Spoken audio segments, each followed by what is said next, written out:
loves extra content. Well, there you go. DVD extras. Yeah, I think he's gone through the DVD extras of Frozen.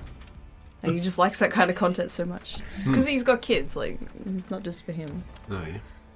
Well, speaking of Frozen, why don't we get to this week's episode of Reflex Save, where you're in a blizzard in a city. Nice. Perfect. Yeah.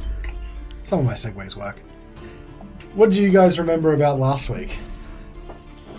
That Horacio has been recalled by his church. Are we going to have to say farewell to Horacio?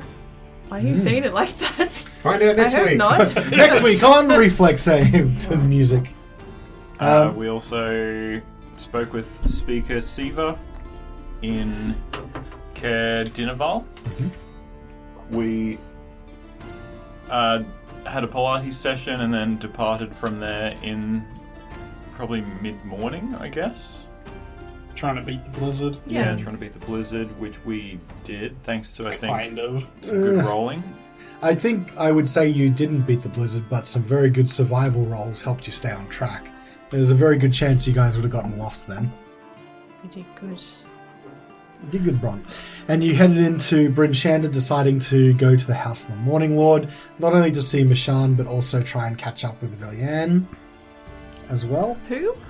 Velian? Valine. Valine? Why do Sure. no one remembers her name? Limbo. Listen, if you guys aren't going to get the name right, how am I supposed to get the name right? You have the book open. Yes, so you were going to go catch up with Valine, and also you wanted to speak to Devessa at some point, but as discussed, you were sidetracked by Father Augustine and Sister Erin, who are from the Church of Kalemvor in Baldur's Gate. Oh, and Aaron was like staring at Horatio through a door. Creeping on Horatio. Yeah, just partially open door. Mm-hmm. Fucking weirdo. But where we left off was you were heading into Valine's room, which is bustling with kobolds waiting on her, seemingly hand and foot. Oh, welcome to my temporary abode. Heroes of 10 Towns, Dragons and Slayers. Dragon Cowboy. Oh, I haven't heard that one. It's new. I see. How are you all feeling? Revitalized. I feel pretty good, actually. All things Cold. considered.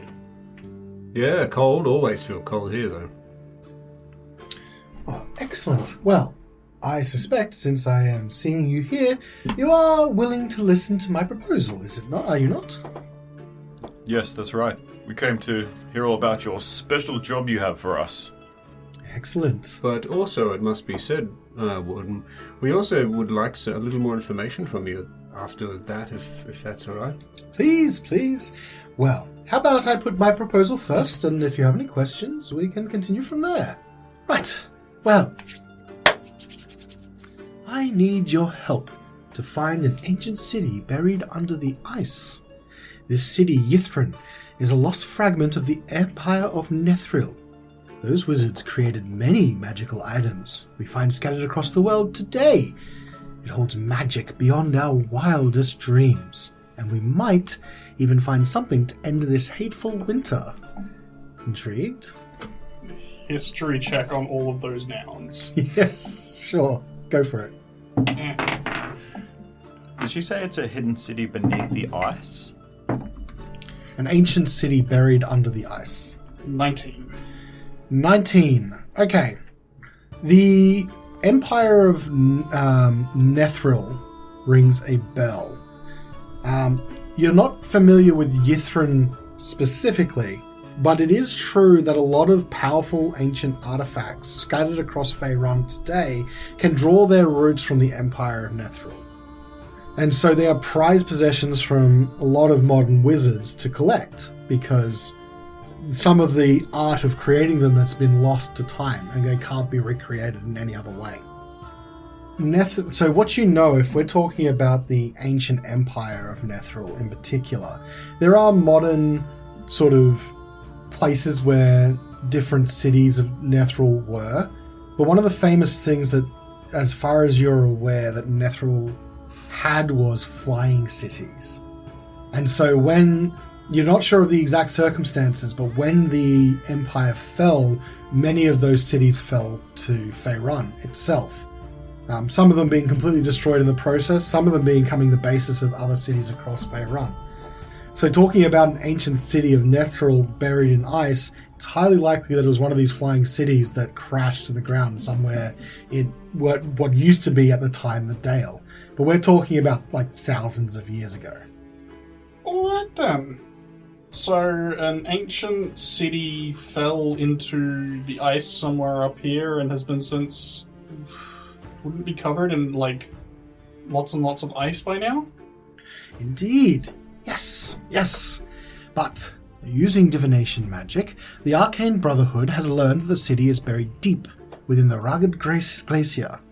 But the glacier can be cracked open at a place where the waterfall once flowed down its side, but has since frozen. We've already found the waterfall. What we need now is the magic to break the glacier. Are you from Luskan? Personally, I hail from elsewhere, but Luskan is where the Arcane Brotherhood is from. Do we have reservations about working with the Arcane Brotherhood? I don't know, Wodun. Look at Wodun. Do I have reservations about working with the Arcane Brotherhood? I mean, maybe. The guy who tried to kill you? And your hammer?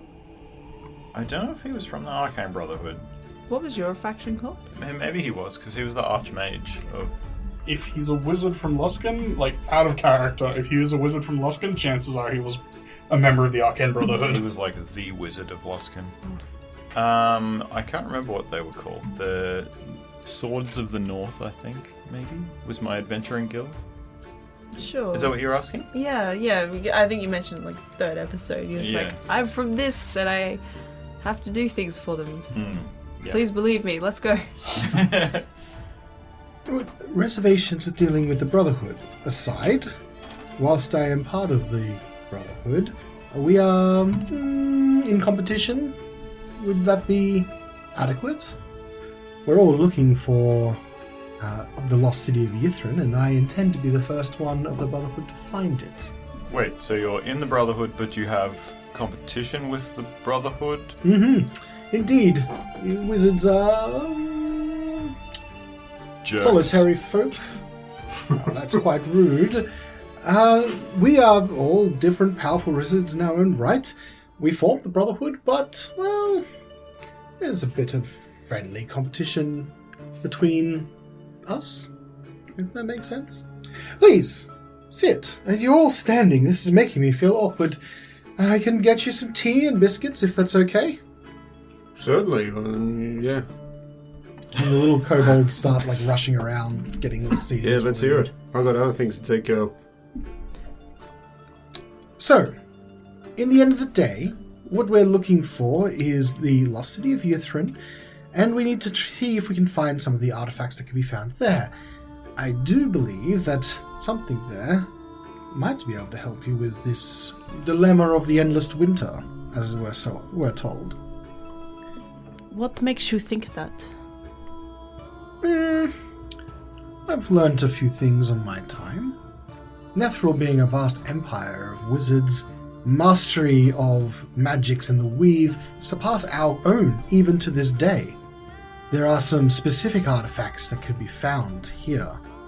I've heard of a number of items that are capable of changing the weather, for example, and if you are at all versed in some of wizardry's highest forms of magics, some of those spells may become more available than you think. I'm talking perhaps a wish, maybe? In any case, I have reason to believe that in Yithrin you will find something that will be of help.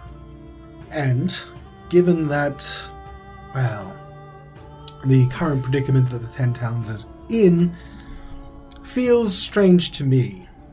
This real character feels like she's hiding something. The gods are fickle. They don't often show themselves so readily as she seems to in this place, and her, how should I say, efforts to cloak the Ten Towns feels to be somewhat desperate. Can I roll an insight check on her? Sure. I might do the same. Can I assist Wodun? Oh no, my insight's mad. I'm gonna just do it myself. Mad insights? Maybe you should be rolling. Let me have a look here. Oh, mine's okay. Probably not as good as yours. I got a +2. 7. 4. Okay, I'll assist you. You don't have to. You can do it yourself if you want. You do have a tap. I don't know if you can assist somebody with insight. Oh, why did I roll twice? I don't know, but those were both awful. Both awful. Jesus. The legends are true. Still awful. Wow. You should tower. Alright. What did you get, Jen? 26. Oh, Nice. 25. You beat me. 10. Really? You got a 25? Yeah. Nice. I What's mean, your insight? +6. you're both primary wisdom users, so it makes sense. So whiz. But even just rolling high is Yeah. an achievement in itself. Yeah. Yeah, I agree. So what do we end up on? Not me. I didn't make anything. 25, 26. 25, 26. The impression that you get from her is that she's being genuine in what she's after. She does feel like she's holding something back. And maybe that's to do with waiting to see what your reaction to what she's asking is. Or maybe there is something that she is holding back. She's not lying, but she's definitely omitting one or two things. Well, I for one am very enthusiastic about undertaking this. I would love to see the endless winter ended. Is there anything else we should know? It is wonderful to hear that you would be quite interested in undertaking this endeavour.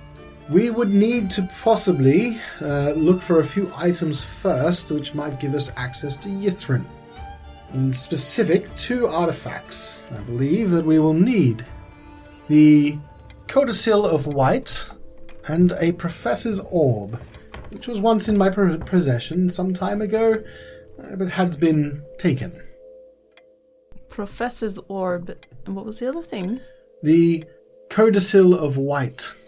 Where, perchance, would we even get these artifacts?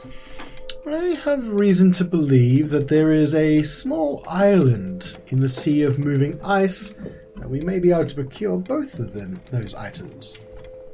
The Codicil is a tall, thin volume bound in white fur that contains a number of different powerful magic passages that, with the right connotations, the right preparations and rituals, you can cast or affect certain things. And so I believe that we will need it as there's a specific poem in there, an incantation of power called the Rime of the Frost Maiden. It may be able to give us access to the glacier that we're talking about. And how do you propose we get to the middle of the sea of floating ice?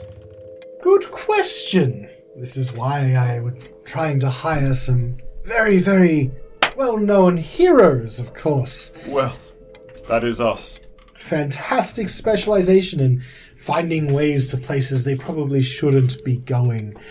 There could be a number of different things we can try. There's a town, I believe. Oh, let the DM look at her notes. You refer to yourself as a female? I did this time, I yes. had no idea, Birdie. I'll call you that now. Oh.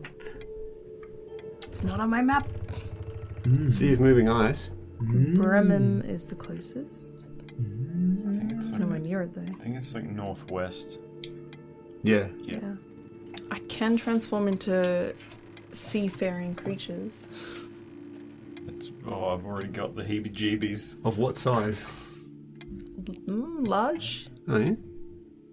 You know, I had hoped that we might be able to brainstorm something like this. There's only one real thing I can think of off the top of my head is perhaps we could go to Revel's End and see if we can book passage on a ship or something similar. There may be other methods of getting to the island that you are welcome to suggest. I'm at a bit of a loss. Yes, I just asked you that question, so... I don't really fancy the idea of swimming, so Yes, maybe a boat is the best way. Where is Revel's End? It doesn't seem to be on my map here, my PNG. It is a prison.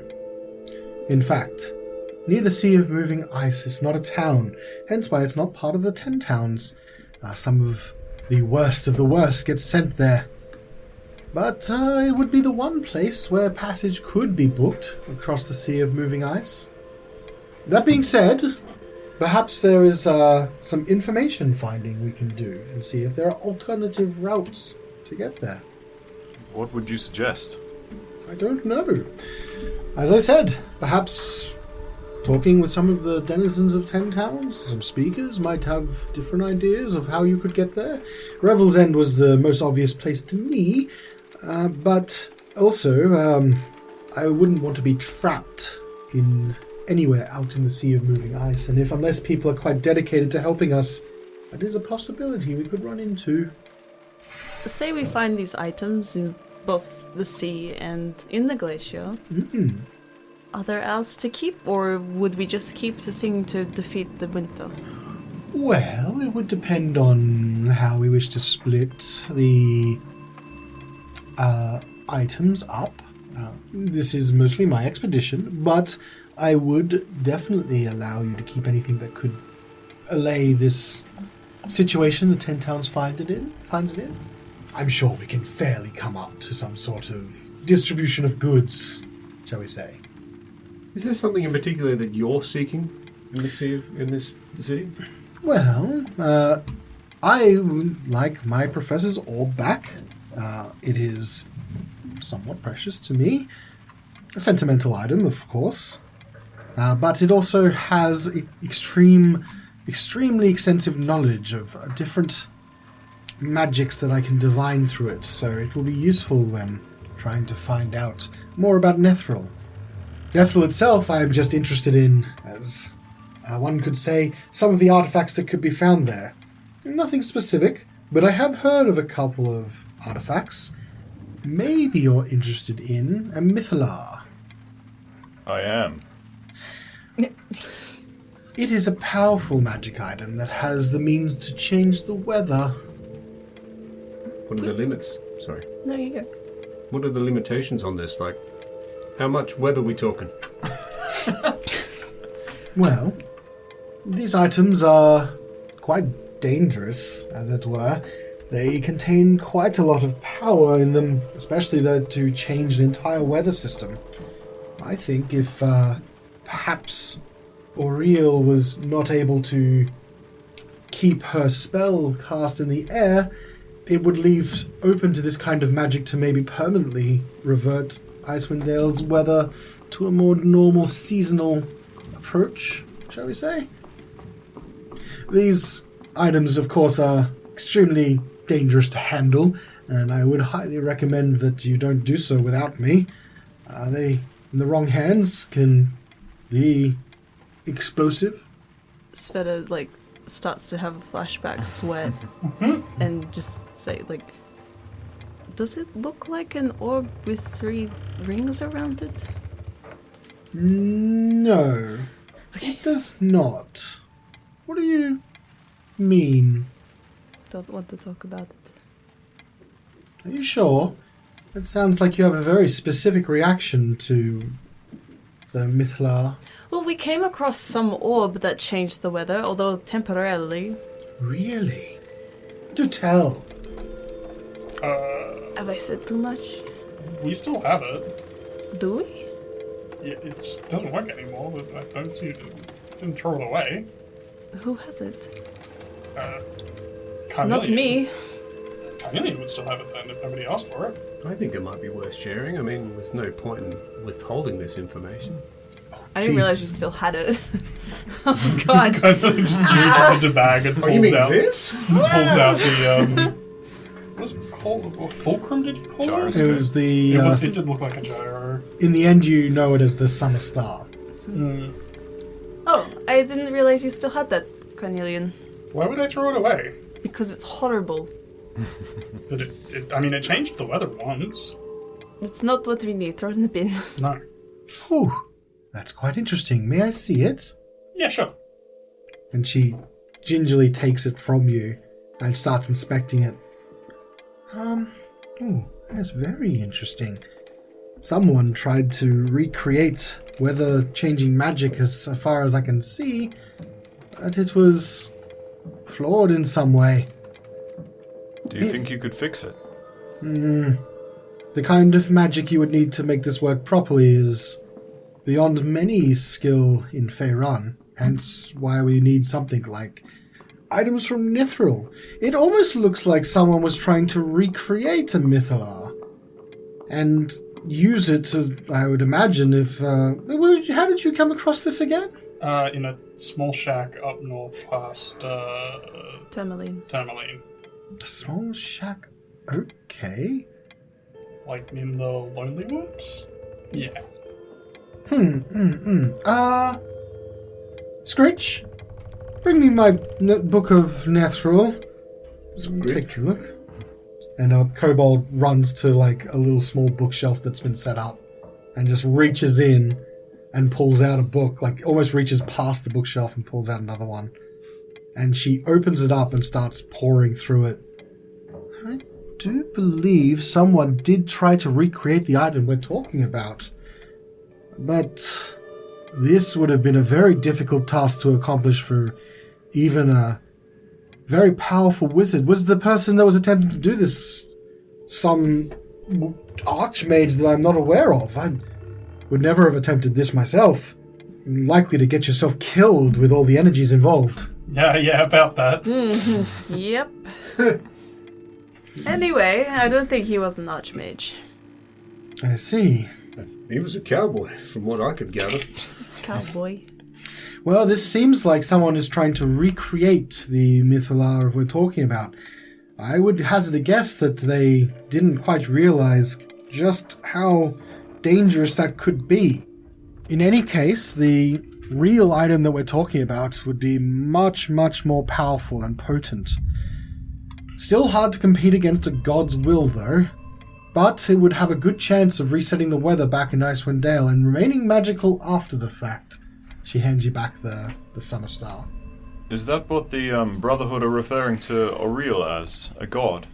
No, she is a god. Minor one. But she is one. And she has taken to making the Dale her domain. Gods are always in conflict with other gods. But she's making it a point to try to shut out as many other deities as they can from this place, bending all her will and power to cut off the Dale from everything else. Of course, she can't quite manage it fully. Horacio is a good example of that. Kalemvor's influence comes through. Others also do as well, but direct influence over the Dale is difficult.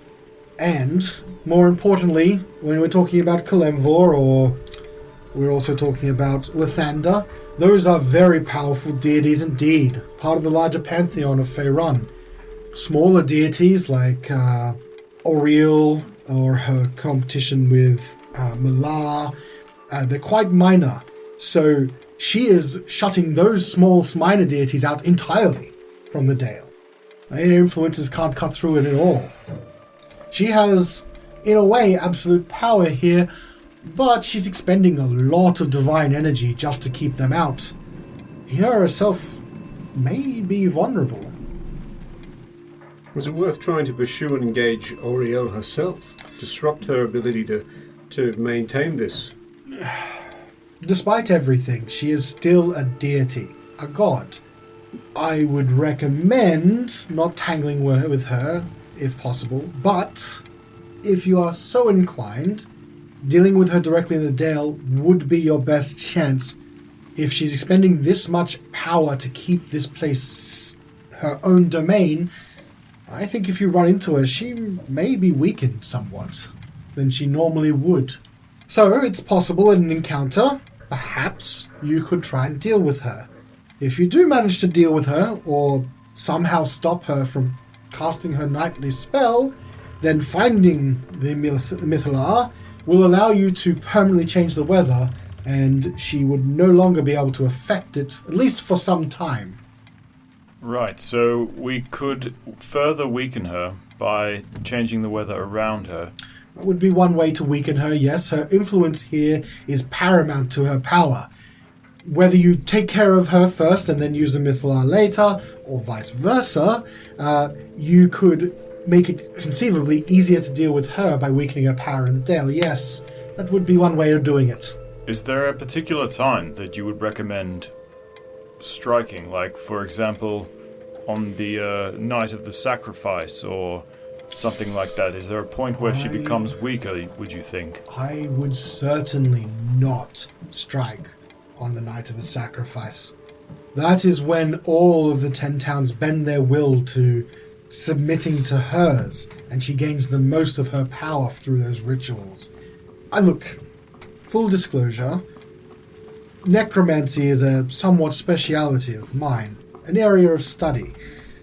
I've heard of and seen evidence of particular undead creatures that are almost like frozen people walking. Have you ever come across anything like this? We have. Yes? It had light shining from its face. Yes. Cold light walkers, I believe they are. They are direct sacrifices to Auril that have been come unto her power. Every time a town sacrifices a person out into the wilderness, they are turned into these cold light walkers, and they do her will. Barbaric. Indeed, but that's how the towns have decided to try and appease Auril, to keep themselves safe. Little do they know they're really just playing into her power. Although trying to convince a bunch of people of doing something that counters a god's will is very difficult, especially where she holds most of her actual influence. Well, I can't wait to be the god slayers of the Dale. That's the spirit. Well, it sounds like we have a bit of an accord then. Perhaps you should take some time to see if you can find out more about how we might get out into the sea of moving ice to look for this island. As I said, the Revel's End would be one option. If you can find some more, perhaps there would be safer passage out there. More reliable. What was the name of the island? As far as I'm aware, the island itself has no name.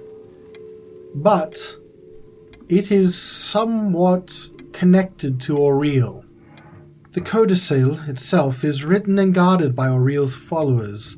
The Brotherhood's divination magic revealed that the book is being held on the island in the Sea of Moving Ice. It's shrouded in mist, and has often been a warning to sailors out in the area to keep clear, as they are unable to find safe passage often through these ice and rocks with the reduced visibility. Conversely, it makes it somewhat easy for sailors to identify when they are getting close, as the mist starts becoming denser and denser. I believe we will find it if we talk to a seasoned sailor, or someone else that is familiar with the Sea of Moving Ice itself. Sounds good. I don't know about you guys, but my equipment is getting quite worn, and with the limited means that we have in the 10 towns, I don't know how we're going to get better gear for this epic adventure that we're going on. I wonder if there's any way that we would be able to get some better adventuring gear. I would Just say... thinking out loud to the party. He makes a very good point. We're really struggling. I would say that Bryn Shander is your best bet to try and get anything now that East Haven has apparently been destroyed. Are there specific things you're looking for? Improved weaponry, magical doodads, anything that we could possibly help to make this adventure go quicker. We might have to save up some money, could take some time, we'll have to do a few jobs, be able to afford things, could take months. Really now? I feel like you're stalling. Most of my equipment is suited for wizards, not really suited to stout adventurers like yourself. Hey, I'll take what I can get. Well, if you can give me a very specific item you're looking for, perhaps I can see if I've got something. I've heard rumors of a rare pearl that can be activated using a fancy word that gives an additional bout of magic ability. A pearl of power. Oh, is that what they're called? I wasn't sure. I just heard of it. I don't think I have one in my possession, but maybe I would find one from someone in town. Perhaps? I'm not local to here, so it's quite difficult to know. Perhaps there are some other trinkets that you've been looking for some time, asking the DM over and over again in chat about what you wish. Well, there was one other thing. Do go on! I am somewhat of a collector, and there's a very specific item that I'm collecting, and it's the eyes of the undead in gems that are worth 150 gold pieces or more. Oh, I see. You're after a material component for a spell by the sounds of it. That's correct. You know, of all people to ask, you've come to the right one. As I said, necromancy is a speciality of mine, an area of study. Perhaps I could procure such an item for you. That would be amazing. It's really quite difficult to come across the appropriate gems here in Icewind Dale. They normally cost so much, but I'm willing to give you somewhat of a discount, given that we are in a mutually beneficial arrangement. I have one more question for you. Ask away, dear boy. Do you know another wizard in the Brotherhood named Gromph? Gromph. Not one of the Brotherhood. No. But a powerful wizard from, well, not originally from Luskan. He's been making Luskan his home for some time. Sort of as a displaced puppy, I would say. Although I wouldn't say it to his face. I would. I would. Oh, sure. He's quite powerful. Why do you ask? He's taken something very precious to me, and I'd like to get it back. Really? Why did he take something precious to you? He wanted my beef cliff. And he got it. In the late of night, he came into my bedroom and got my beef cliff. I need more context, please. It's a hammer. A big one. Big magic hammer. Okay. Imbued with power from a god. Is that a fair appraisal? It was a gift, yes, from a demigod or some demon or something. Very reassuring. Why did he take your beef cliff? I could not tell you. Insight. On who? On Wodun. It's only a 6. Well, that's a 7 on the dice. Yeah. Well, I couldn't possibly imagine why he would take something of yours. Then I can't really help unless you can give me more information. It may be related to his wife. His wife? Yes. What about his wife? She also got my beef cliff. In a different way. I seem to remember him being angry about something. This might be the little thing he's talking about. Wasn't that little? You are in a very dangerous situation. But one of the things I can say is being so far from Luskan has probably prevented you from being totally erased. Gromph is not one for getting his own hands dirty if he can get away with it. He often works through proxies or minions that he sends out in his stead if it's something that he can't be personally bothered with. You must have really made him angry to stalk you this far. Then again, if what you're saying is true, I could imagine he would be quite angry. How did you say this beef cliff got stolen again? He came through some sort of portal. And I don't know if he was physically there or not, but he manifested in my room. And he was able to attack me. That doesn't sound like his style at all. You saw your attacker? I'm pretty sure I remember it being him, yes. Do I remember anything about his appearance as well? Roll a intelligence check for memory. I was there. I saw it. Well, I saw the end of it. That's a natural 20. Nice. Very specifically, Horatio, you did not see anything in terms of when Wodun described it to you, and when he was describing it at the time, it was like an invisible force. So Wodun, apart from in his dreams, didn't see a physical person taking the hammer lifted up out of the ground and disappear as if it's being put away somewhere. And then you heard someone as if they were walking or running out of the house that you're in. So you guys didn't actually see, apart from in Wodun's dream, you didn't see anyone. Okay. I'll relay that. Oh, Yeah, I'll relay it to you. yep, sorry. To the thing. Yeah. Now that sounds more like his style. Working through someone or something. I don't think he would have personally come to see you himself, although he may have divined himself into your dreams. But something stalking you and wanting to inflict as much pain and torture as possible does seem like his style. There are a number of creatures that fit the description of what you're talking about. I couldn't tell you exactly, but if they took something from you and didn't kill you, leaving you on the brink of death, he might be toying with you. And I would be careful. It means that whoever or whatever it is probably close at hand. That's good to know. Thank you. As for finding an item, if Grumph is the person that took it from you, he will most likely want to hold that over you. He will want you to see it when your end comes.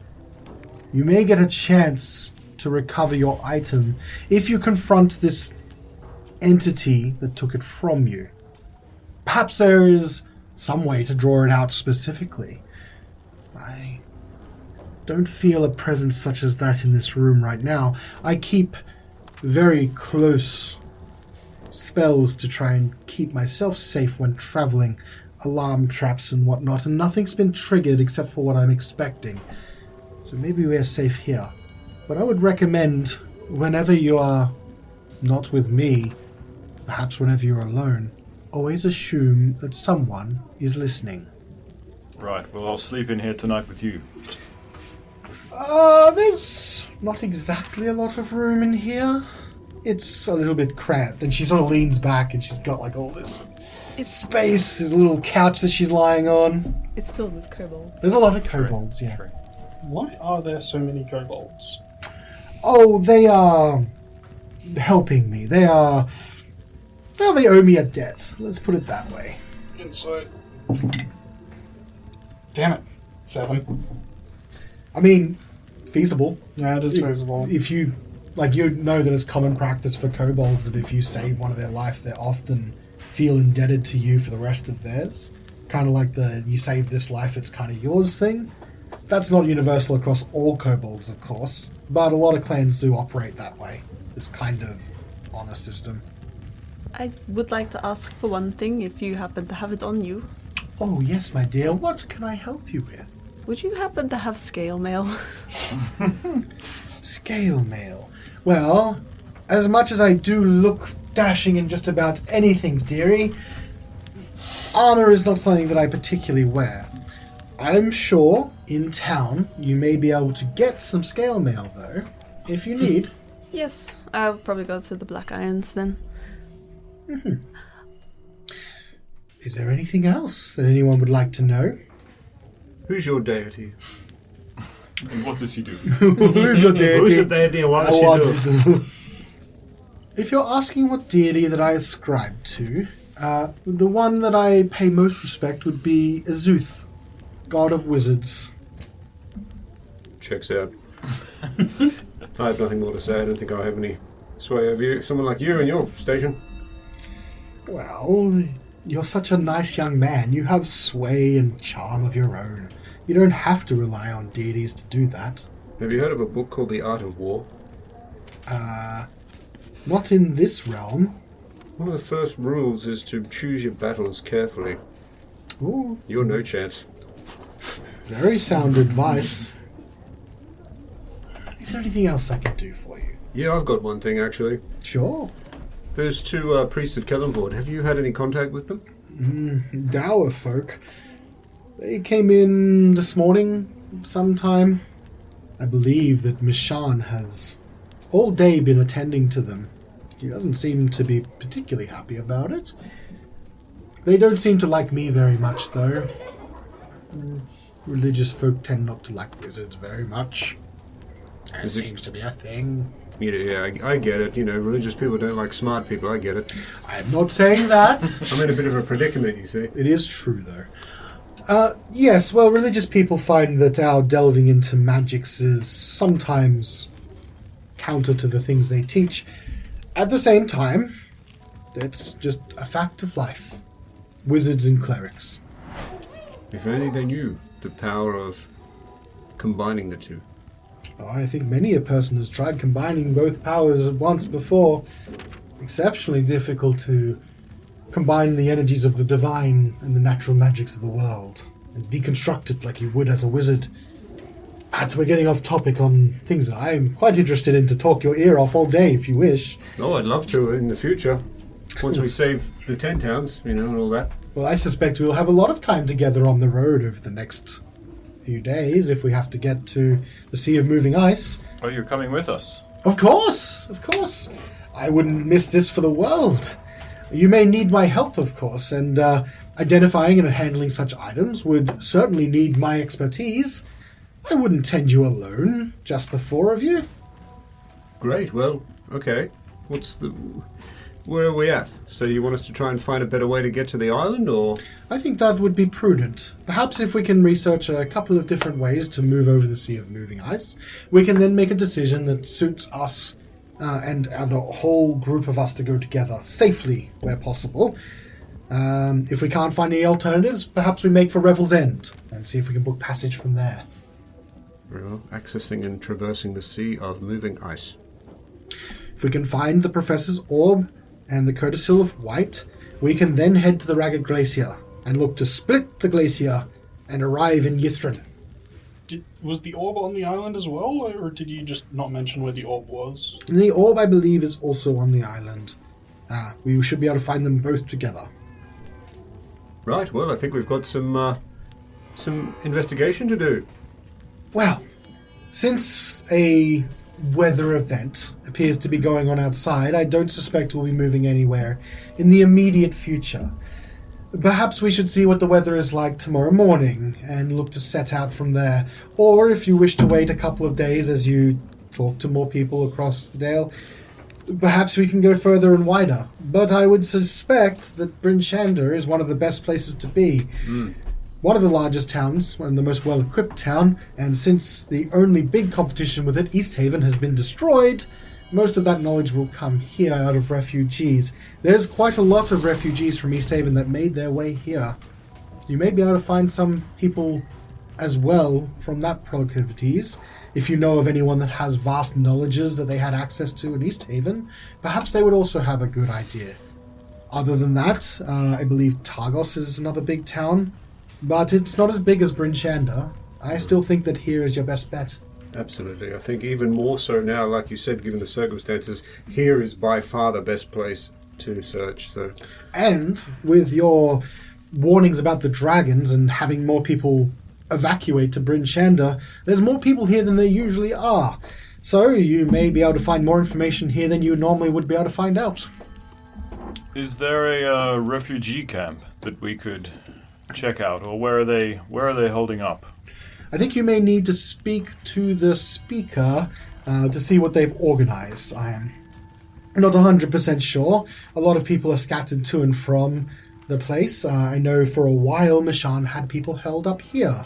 But since the efforts to send people to help in East Haven and Goodmead and Duggan's Hole, I know she had a little cleric that was part of her clergy that she sent out one of those places. Small, little, gnomish man. Very depressing. Copper. Oh, yes, that was his name. Oh, he had such a sad look on his face. Anyway, he's been sent to one of those 3 towns somewhere, and any other existing clergy. So really, it's just Mishan now. She may be taking in some more refugees over the next couple of days as well to help alleviate some other pressure on other resources. Did you happen to notice any other followers of Kellenvor amongst the refugees? The only ones of Kalemvor that I've noticed are the 2 ones that are here now. They are very judgy, aren't they? In my experience, most religious types are. No offense to you. None taken. I'm a very early religious member. Well, perhaps you can take that open mind with you and really unlock what the will of Kalemvor is. Not my place. It's not my jurisdiction, shall we say. Indeed. Well, I think we're going to have some very interesting conversations on the road. You're You all right? definitely coming? Well, that was pretty slick there, Svieta. You cornered me really good there.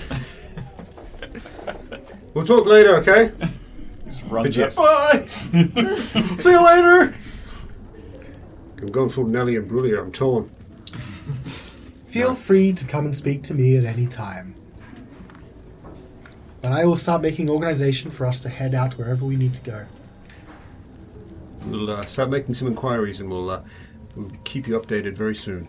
Excellent. I can see this business partnership is going to go very well. Okay. Ta-ta! Goodbye. So you all leave. I'm interested to see what each of you are doing now after you leave her room. What's the weather like? The weather outside is frightful. Calling back.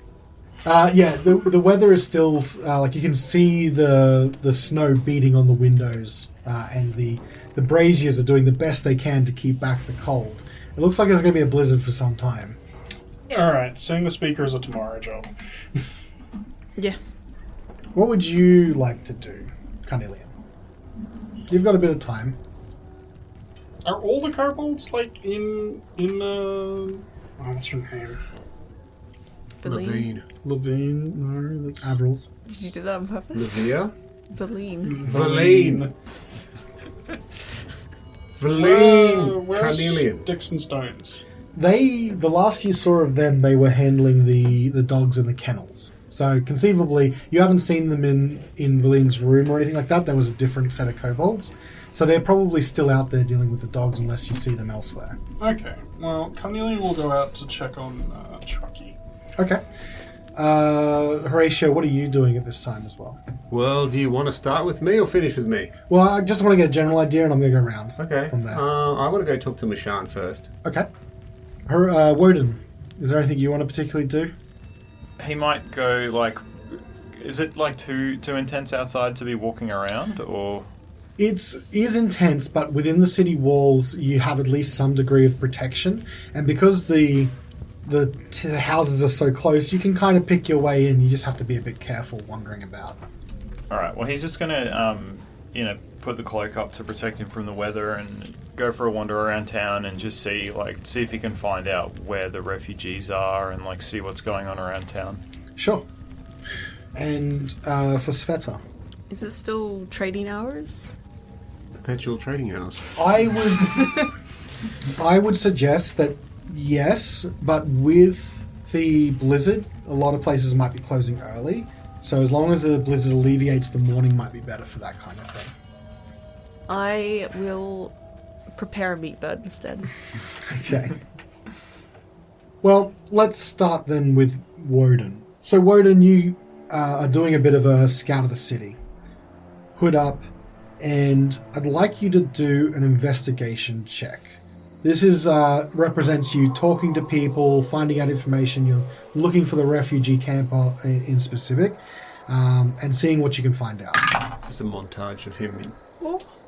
Nat 20, baby. Oh, hell yes. With a +3. Excellent. Far So out. this check represents what I would say is about 2 hours worth of you doing a bit of, hitting up some of the guards in the city, talking to some of the people who are clearly refugees from other places, and, having to sweet talk them or do whatever you needed to do.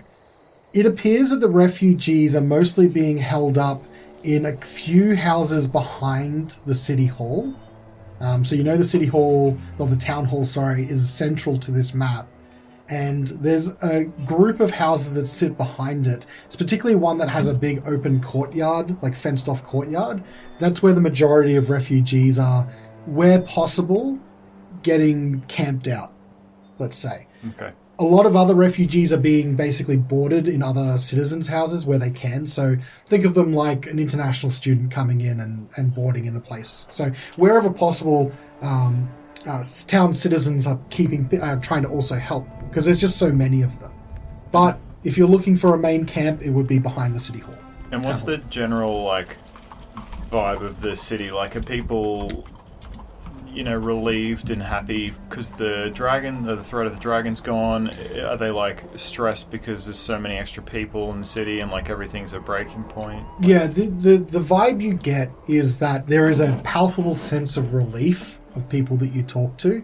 This threat of the dragon could have been taken as something that was not really real, but because a lot of those refugees are there's a few from Goodmead, mostly from East Haven, and there's one or two people from Duggan's Hole. They've witnessed it firsthand and told people about it, but when news came that the dragon had been felled by heroes, there's a relief there. There are a number of people that are still distraught that they've lost their homes, they've lost everything, and even loved ones to this threat. And there is a tension dealing with some of the actual residents of Bryn Shander where it's just so packed.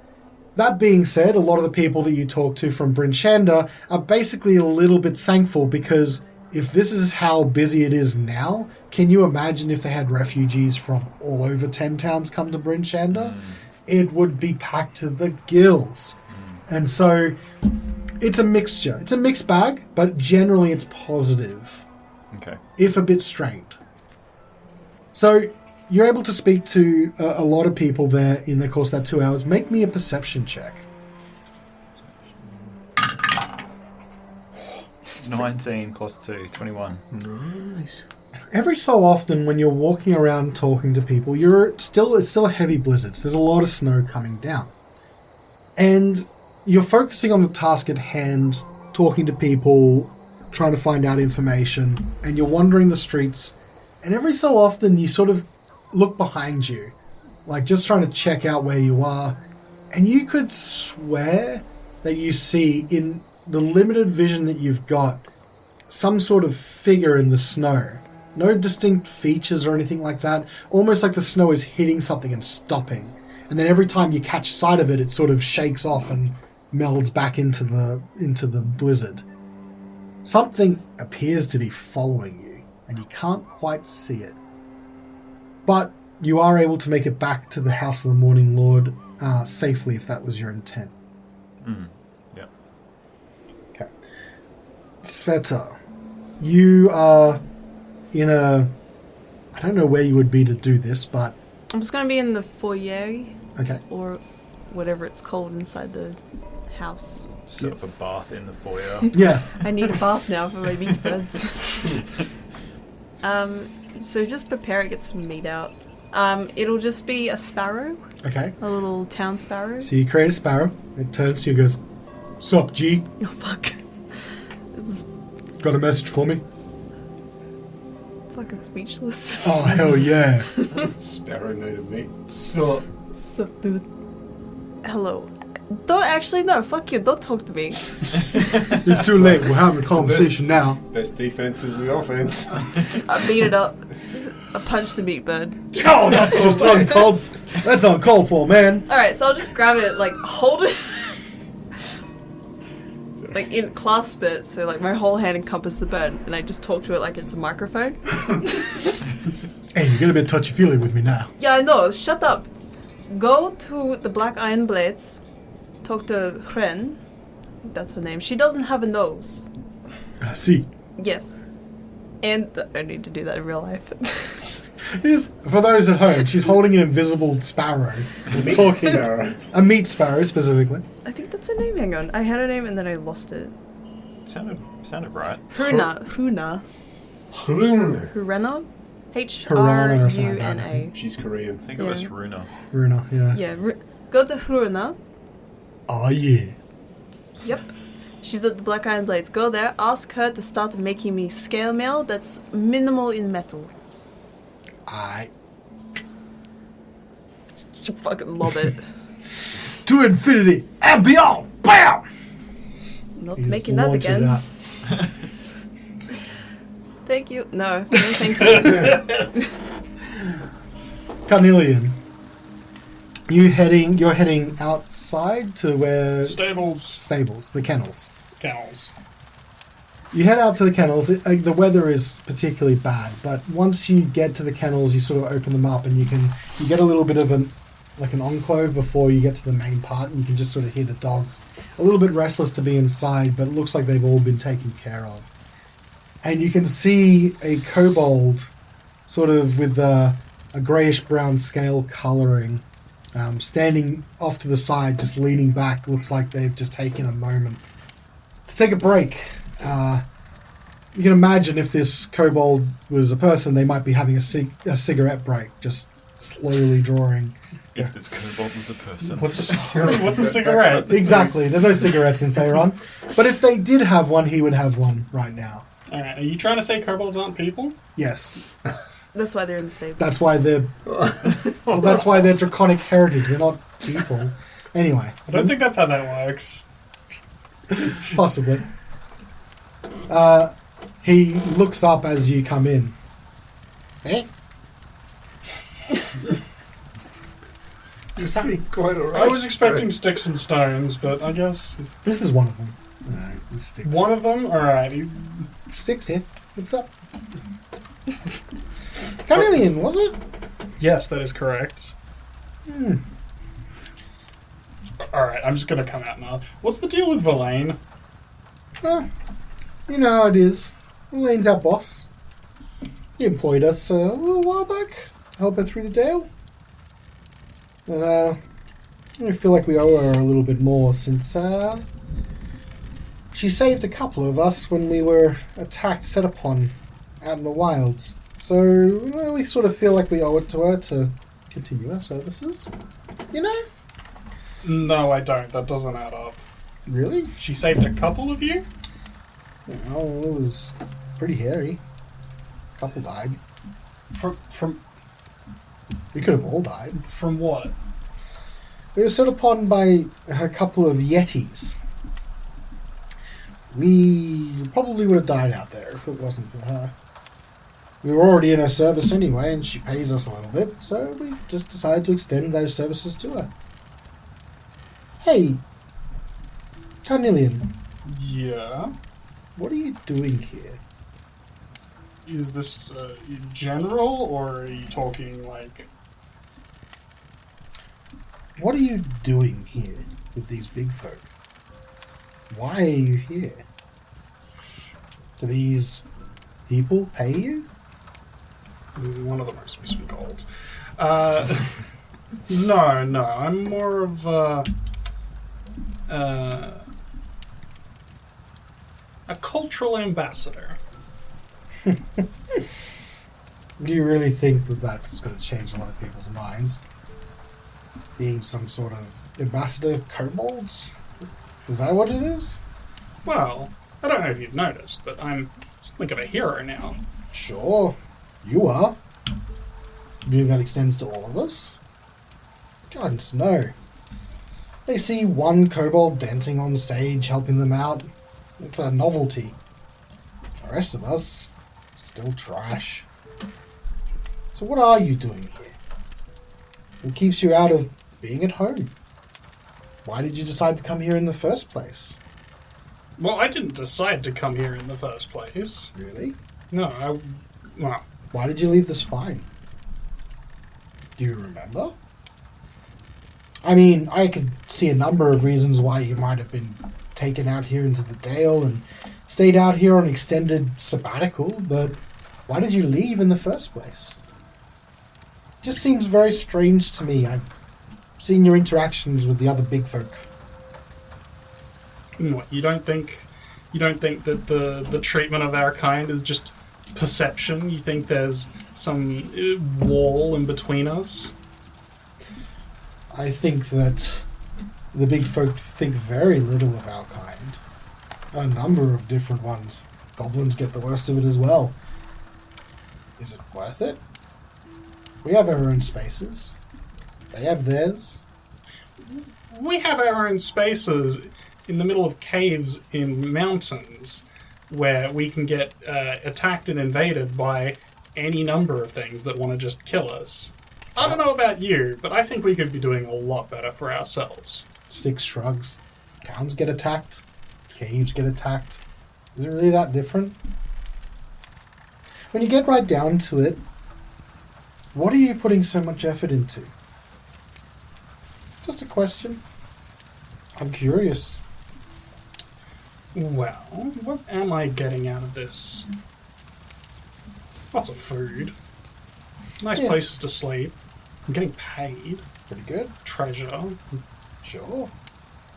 But I think the best thing I'm going to get out of this is I'm going to get to write about this. I'm going to be able to choose how this tale is told. And if this tale stars me, people are going to go, huh, he was a kobold. Can't be all bad now, can they? What if you don't come back? Hmm? What if you don't come back? What if you die? Is it all worth risking your life for? How much money have you accumulated since you've been here? Is it not worth it now to just cut and run? You're probably richer than most people back at home now. I'm sure of it. Absolutely. You could start your own clutch, your own tribe. Could you not? If I wanted to. Just seems strange to me. Why hang out here? I mean, if you're in it for the glory, it just feels like a very, I don't know, lofty ideal. Whereas, really, we look for where our next meal's coming from.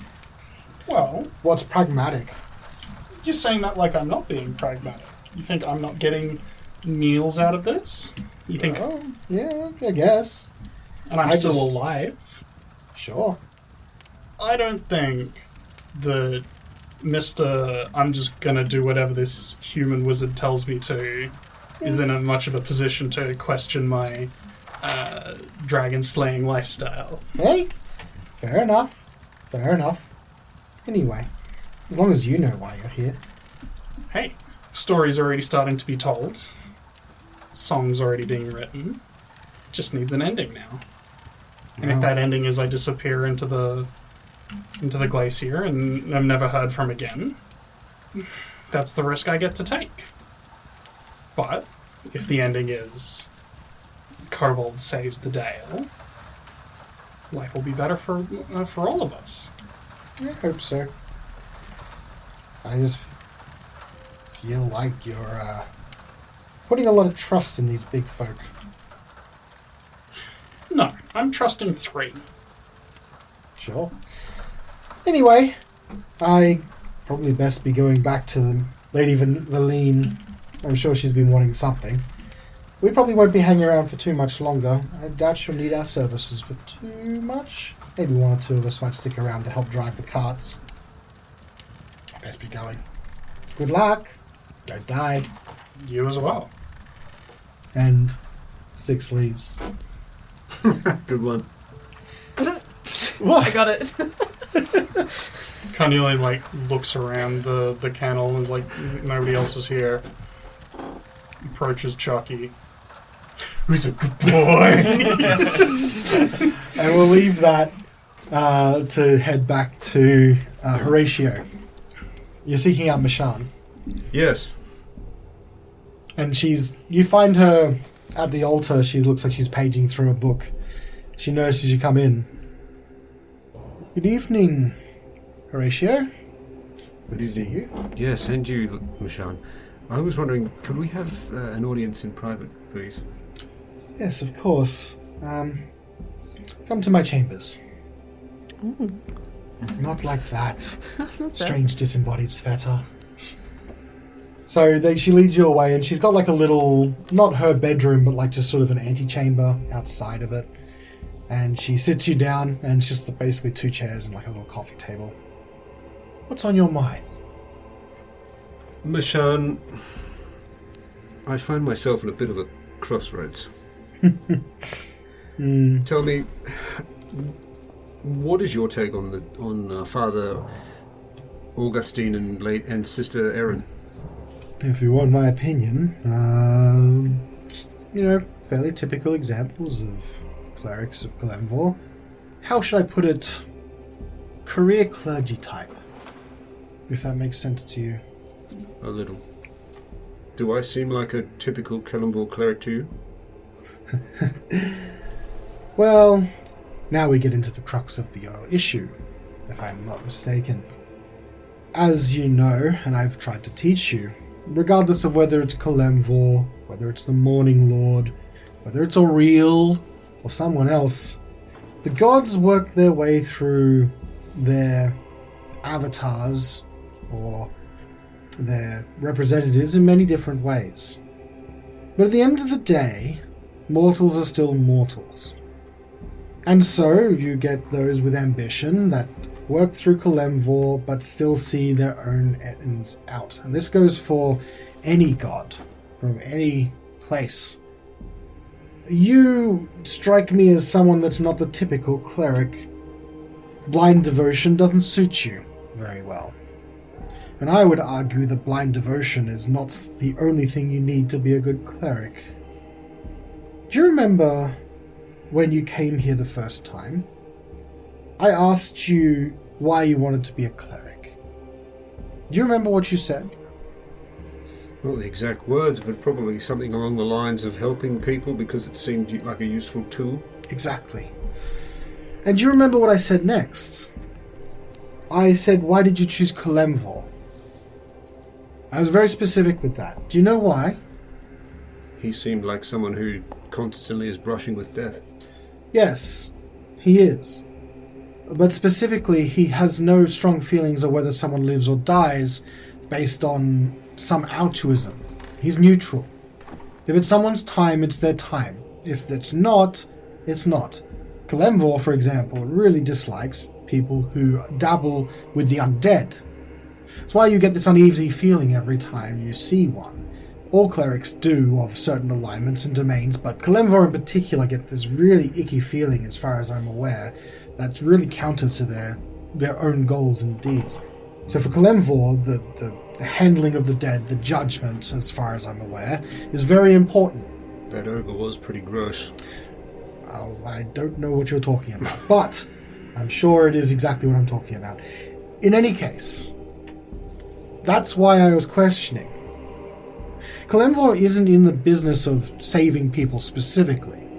You can get your divine healing through him, of course, as a boon, as a cleric, but there would be other deities that would be more in line with healing, with saving, redemption. There are plenty of other deities that fall under those categories. But you chose Kellenvor, and I wonder if you know why you chose Kellenvor. Sometimes, Mashan, I'm starting to wonder if I know as well. Was it just convenience? I don't think so.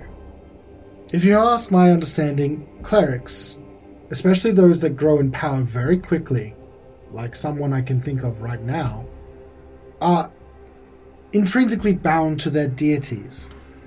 And so, choosing Kellenvor I don't think was a random happenstance. I don't think that you just thought of the first deity you could see that might deal with death. I think you were drawn to him, because I don't think you would get the power you have now if you weren't. Are you saying perhaps that rather than me choosing him, he actually chose me all along? In so many words, that's one way to interpret it. Other ways could be destiny, fate, predisposition. Could be you subconsciously choosing. I know that you're a learned man. You may have different opinions on how this works. But I can tell you, at least from my perspective, as a follower of the Morninglord, it's more complicated than that. The god's will is almost unknowable to human mortal beings. But there is something there. It's not random. It's not just serendipitous what you chose. The gods don't choose people lightly to be their representatives here in this plane. So, you're not a typical cleric. I would even say you're maybe not a good cleric. In the sense that, if you're following the written rule of Kalemvor, you stray from some of his teachings. But you're a good man. And sometimes, as mortals, we need to consider not only God's will that works through us, that we are representing his faith in this life, and that in and of itself is part of his will.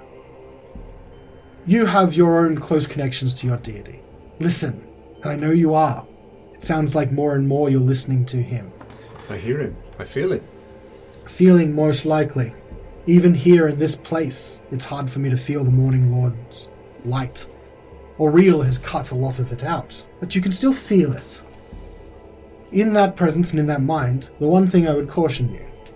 Be careful about the church as an organization. They represent Kalemvor in a different aspect of his divine will, but that doesn't mean you need to be part of it to be his follower. Does that make sense?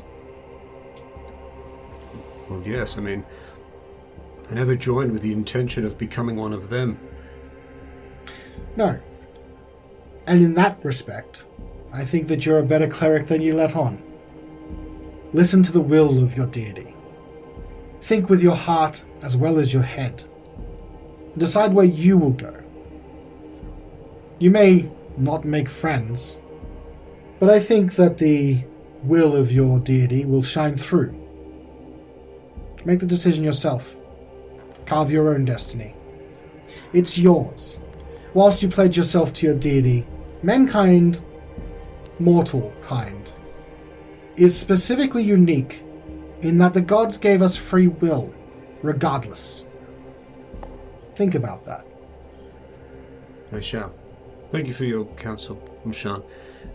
If you had tried to have this conversation with me even a week ago, I feel like the answer would have been quite different. I don't know if I would have bothered. You had a lot of growing to do in yourself. I can see that you've done that. This expedition has been better for you than you realize. I think you have enough to ponder. I think so too. If you need to see me, I will be here. It's good to see you, Horacio.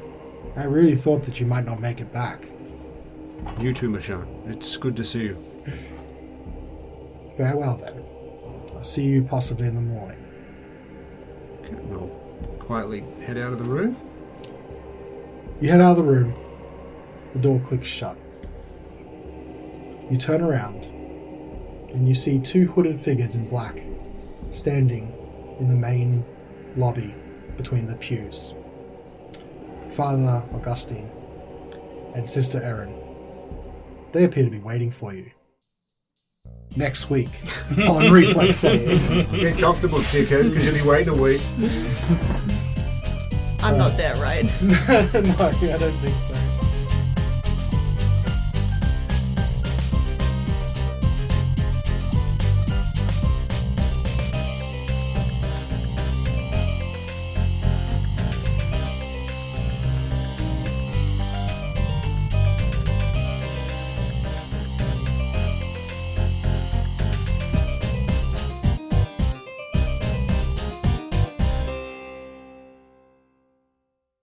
You said you didn't have shared a box COVID. of chips and we were sucking chips together. You just Gotta like get the salt off it you suck somehow. the salt off, you put it back in the box so the next person can come and get the residual salt. Took the liberty of pre-sucking your chips. Oh, they're all soggy. Oh, it's gross. Oh, there, sailor. Yes, I'm talking to you. Do you yearn for high seas adventure and piratical mayhem at the roll of a D20? Yes, I'll just toss you your shirt. Very sassy. No, I drink beer and I fart in my sleep. Now that I got your attention with sex, here I have to say, Welcome to my pub, the Wizard's Sleeve. It's still a cow that I'm gonna get in a bag. Do you know how big a cow is? Don't put gold in your ass. That's not the catchphrase we were looking for. It is one that we often use at this group, Enough though. about where you keep your secret stuff. It's not in my anus. Stop it. Then sign your name in blood. Join the Royal Britannia crew on their adventures every Wednesday, wherever you find podcasts.